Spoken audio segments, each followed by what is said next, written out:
BJP से मुख्तार अब्बास नकवी साहब हमारे साथ जुड़ रहे हैं। नकवी साहब, ये सवाल है आमिर खान का आपसे। मेरा आपसे ये सवाल है कि इस वक्त आपने 90 नॉमिनेशंस फाइल किए हैं, उसमें से 38 जो हैं उनके खिलाफ क्रिमिनल केसेस हैं और उनमें से 22 जो हैं वो संगीन जुर्म है।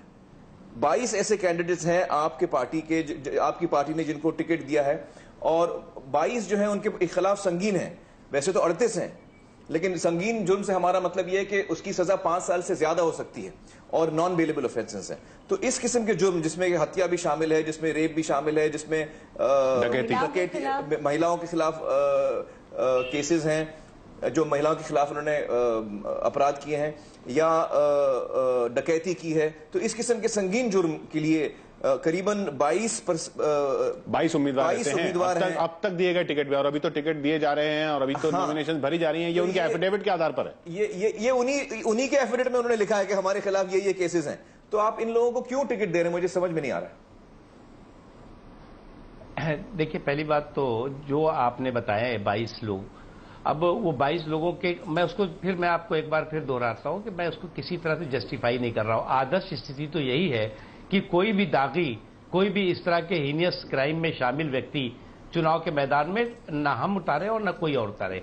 लेकिन अगर आप 200 से 22 की बात कर रहे हैं तो उसमें 22 में तमाम जो आंदोलनों से जुड़े मुद्दे होते हैं वो भी जो है वो ऐसे होते हैं जो नॉन बेलेबल ऑफेंस होता है, 5 साल 10 साल की सजा वाले होते हैं।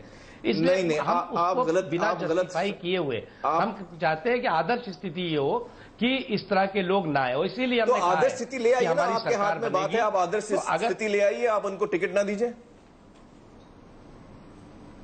हाँ, ये होना चाहिए। ये हम इससे आपके शो पे इस बात से सहमत हैं। तो हम आपकी तरफ बड़े उम्मीद से देख रहे हैं, हम बीजेपी की तरफ, कांग्रेस की तरफ बड़े उम्मीद से देख रहे हैं कि आप ये शुरुआत कीजिए, आप पहल कीजिए इसमें कि जितने ऐसे उम्मीदवार हैं जिनके खिलाफ संगीन जुर्म के जो इल्जाम लगे हैं उनको आप टिकट न दें। पूरा देश देख रहा है आप क्या फैसला करेंगे इस पे। अब भी वक्त है, आप अपना फैसला बदल सकते हैं, उनसे टिकट वापस ले सकते हैं और हम सब ताली मारेंगे आपके लिए, हम सब खुश होंगे। हमने ऐसे किसी भी व्यक्ति को अभी तक टिकट नहीं दिया है जो कि आंदोलन के अतिरिक्त किसी और हीनियस क्राइम में इन्वॉल्व है। और अगर आज भी कोई हमें बता दे कि आंदोलन के अतिरिक्त वो किसी और हीनियस क्राइम में इन्वॉल्व है तो नहीं, उनके एफिडेविट है साहब, उनके एफिडेविट उन्होंने जो नॉमिनेशन खुद लिखे हैं, हम तो बता ही नहीं रहे, उन्होंने खुद एफिडेविट किया है। नहीं, एफिडेविट में तो लिखना पड़ेगा ना। अगर तो एफिडेविट में तो लिखा है उन्होंने, हुए कोई व्यक्ति उसके ऊपर जो है वो कोई धारा लगी है तो वो धारा भी क्रिमिनल धारा होती है, तो इसलिए वो लिखेगा उसको आप नहीं, लेकिन वो 5 साल से ज्यादा वाली नहीं होती, वो महिलाओं के खिलाफ अपराध की नहीं होती, वो डकैती वाली नहीं होती, वो पब्लिक ऑर्डर की जरूर हो सकती है। चोकर साहब भी हमारे साथ मौजूद हैं, जगदीप बता पाएंगे। जगदीप चोकर साहब हमारे साथ मौजूद हैं एडीआर से। चोकर साहब, नकवी साहब की आप बात सुन रहे हैं, उनका कहना है कि हमने तो ऐसे किसी को टिकट ही नहीं दिया है, जबकि सीरियस क्राइम्स उनके दिख रहे हैं एफिडेविट्स में।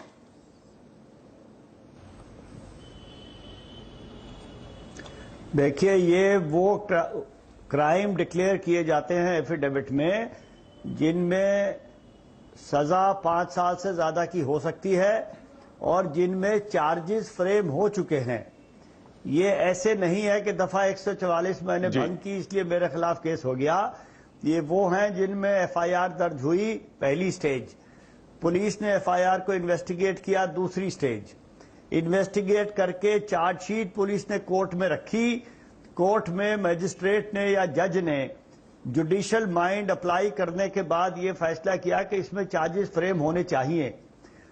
अगर ऐसे चार्जेस को जो सुप्रीम कोर्ट के फैसले के मुताबिक हैं और कैंडिडेट्स ने अपने आप एफिडेविट में लिख के दिया है, उसको अगर नकवी साहब कहते हैं कि ये आंदोलन वाले मामले हैं तो अब ये तो आंदोलन की डेफिनेशन नकवी साहब से समझनी पड़ेगी। माफ कीजिए नकवी साहब, मैं आपसे एक सवाल पूछना चाहती हूँ कि जब आप टिकट देते हैं किसी की उम्मीदवार को, क्या आप उनके एफिडेविट्स चेक करते हैं? क्या आप उनके क्रिमिनल रिकॉर्ड्स पर गौर फरमाते हैं?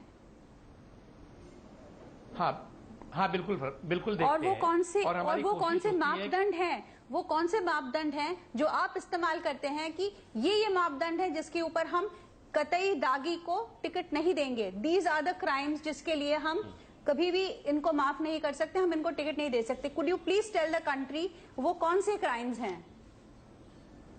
हाँ, देखिए, पहली बात तो अगर कोई भी व्यक्ति किसी भी हीनियस क्राइम में शामिल है या उसमें इन्वॉल्व है या उसके बारे में परसेप्शन भी है कि वो बाहुबली है, गुंडा है, अराजकता के में लगा हुआ है, तो हमारी कोशिश होती है कि हम ऐसे व्यक्ति को टिकट ना दें, और ये कोशिश हम जो है वो 100% करते हैं।